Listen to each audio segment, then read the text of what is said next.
sermon at 6, and then I think it was about 5:40 where we were told the nature of it. This was different yesterday. We were told what the message was at about 4:20, and we were told there would be, with Charles, there was a statement from him. Yesterday, obviously, a video message. Was it embargoed at 4:20? Yes. So you weren't allowed to say it until 5? 6 o'clock. It was Right. embargoed to. The video message was recorded by the BBC, as these things are pulled, aren't they? If people have heard of that before. So it was played to newsrooms at 5:15, and then obviously everybody saw it at 6 o'clock. But to hear her in her own words doing that video message was just extraordinary, wasn't it? I don't think we've ever, seen a member of the royal family speaking so emotively. Never complain, never explain. Right. I mean, yesterday she was explaining for the most part what was going on, and as you said earlier, that bit at the end where she said about do not lose faith or hope. Probably, you are not alone. Yeah, probably the most emotive thing as a royal has ever said. Yeah, I'm just thinking, the King's message, I love seeing the King's message at Christmas because I'm always 7 shandies down and I'm having a lovely time. It is genuinely the only day off I get every year, and sometimes I don't even get that off. I'm sitting there and I'm really enjoying the beautiful palace, the King and obviously the Queen, and it's very staged and very beautiful. And we've had a good year and we've had a bad year, and we're thinking about you at Christmas. And all this kind of thing, but of course the impact now, because of what you just said, the extreme emotion. Her voice sort of cracked in the middle, and she got on with it. Apparently, it was first take as well. Yes, Julian. yeah. But the nature of the broadcast now, the Christmas message, that suddenly our royals are becoming quite accomplished broadcasters. Yeah, I mean, she reminded me yesterday, actually, the final bit of the Queen's message during COVID, where she channeled Dame Vera Lynn and she did the "We Will Meet Again." I thought it was tonally, obviously completely different, but tonally felt quite similar to that. I mean, Kate's probably the most loved person in Britain, isn't she? I think since the Queen passed away. I literally can't think of anyone. I don't know what the rankings Not are. since Jack Grealish left Aston Villa. Yeah. I mean, she really is, isn't she? She's obviously the most loved royal. I would say the most loved person. And Charles is a popular king, isn't he? He's turned it round, hasn't he? Yeah. So just a really difficult year for the royals. We heard about an Annus Horribilis before, didn't we? In 1992. I mean, this is something completely different. This is a completely different level, isn't it? So that's 2 minutes 15 seconds on the bench. For everyone facing this disease, in whatever form, please do not lose faith or hope. You are not alone. And we wish her a full and speedy recovery.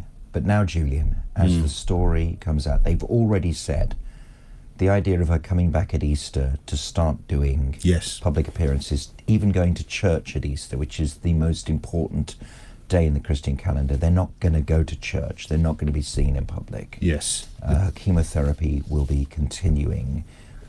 We know what chemotherapy can do to someone's appearance. We know how it can drain a person. I think seeing someone as beautiful as Princess Catherine in the throes of chemotherapy is something that we probably wouldn't be ready for. So this now needs, let's talk about this from a news point of view, as news people, this is going to need managing, because again, we're going to have, if it's not managed correctly by the palace, we're going to have conspiracy theories coming out. We're going to have nonsense from the Spanish media. Someone lied something terrible. I'm not going to repeat it on air a couple of days ago. We need constant reassurance, don't we, from the palace? We'll even need pictures of her. Otherwise, these stories will continue in a vacuum.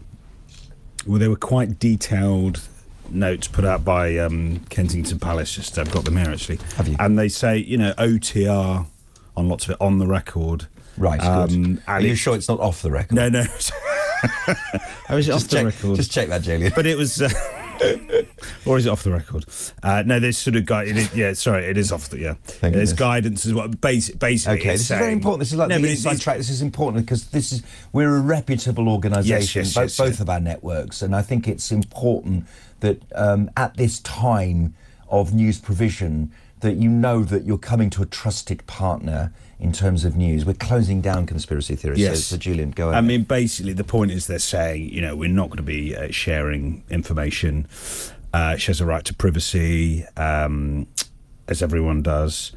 They talk about, because obviously I think was probably most shocking for people yesterday, we had been told in January that the princess, it was non-cancerous, they'd said, and they clarified yesterday that at the time they said that, it was thought her condition was non-cancerous, and sort of as she explains in the statement just there, surgery was successful, and then post-operative tests subsequently found that cancer had been present.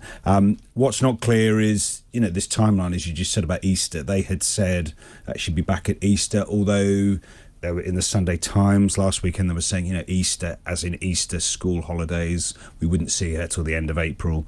But it's sort of not clear now in terms of the timeline when we might see her at all. But yeah, as you said, the Spanish media had been reporting stuff in the last few. I think it's disproved actually by what we now know. There was, quite lurid stuff. Yeah. But there is this feeling that, and we don't know.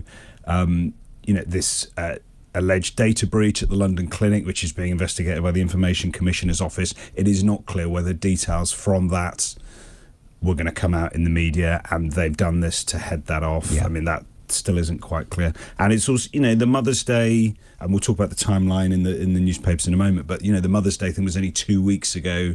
You wonder why they bothered putting that photo out if they were going to then do this statement. So it feels like they were sort of bounced into doing what they did yesterday because of all the speculation that's been going on.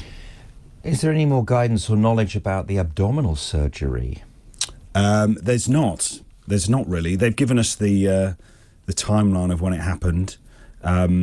We should say actually, so this is the Telegraph. Yes, let's start going through the stories that you so one of the biggest sort of known unknowns about all this was this moment last month when William didn't go to this memorial service for his godfather, King Constantine of Greece. This must be on the Duke of Edinburgh's side. Yes.